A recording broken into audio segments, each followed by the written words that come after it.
শ্রীমঙ্গল ঘুরতে গিয়েছেন কিন্তু আপনি যদি এই রেস্টুরেন্ট এন্ড ক্যাফেতে না যান তাহলে অনেক বড় একটি মিস করবেন।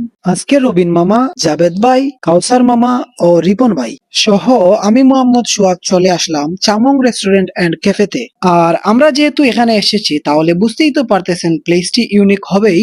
এই রেস্টুরেন্টে ঢোকার প্রথমেই আপনারা দেখতে পারবেন এরকম সুন্দর একটি দৃশ্য। তাহলে একবার ভেবে দেখুন তো, সন্ধ্যার পর চা অথবা কফির আড্ডায় বন্ধুদেরকে নিয়ে এখানে বসে আছেন, এইরকম দৃশ্য আর মুহূর্তগুলো মিস না করতে চাইলে তাহলে অবশ্যই এই রেস্টুরেন্টে আপনাকে আসতেই হবে। এই প্লেসটির যে কোনো জায়গায় দাঁড়িয়ে রাত্রে অথবা দিনে আপনি যেভাবেই ফটোশুট করেন না কেন অনেক ভালো হবে। তবে রাত্রিবেলার দৃশ্যটা তো আপনারা দেখতেই পাচ্ছেন কতটুকু মনোমুগ্ধকর।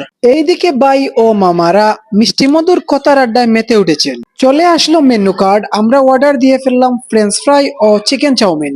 রবিন মামা অর্ডার করলেন একটি স্পেশাল রংসা। একটু সময় পরে চলে আসলো আমাদের চিকেন চাউমিন। আমাদেরকে সুন্দর করে পরিবেশন করে সাজিয়ে দিলেন মায়ার বড় ভাই জাবেদ তালুকদার।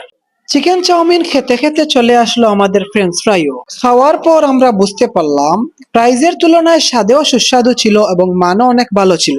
তাই আমরা বলছি শ্রীমঙ্গল আসলে এই রেস্টুরেন্ট এন্ড ইকো ক্যাফেতে একবার হলেও আসবেন। সবার প্রতি রইল আন্তরিক ভালোবাসা ও ধন্যবাদ।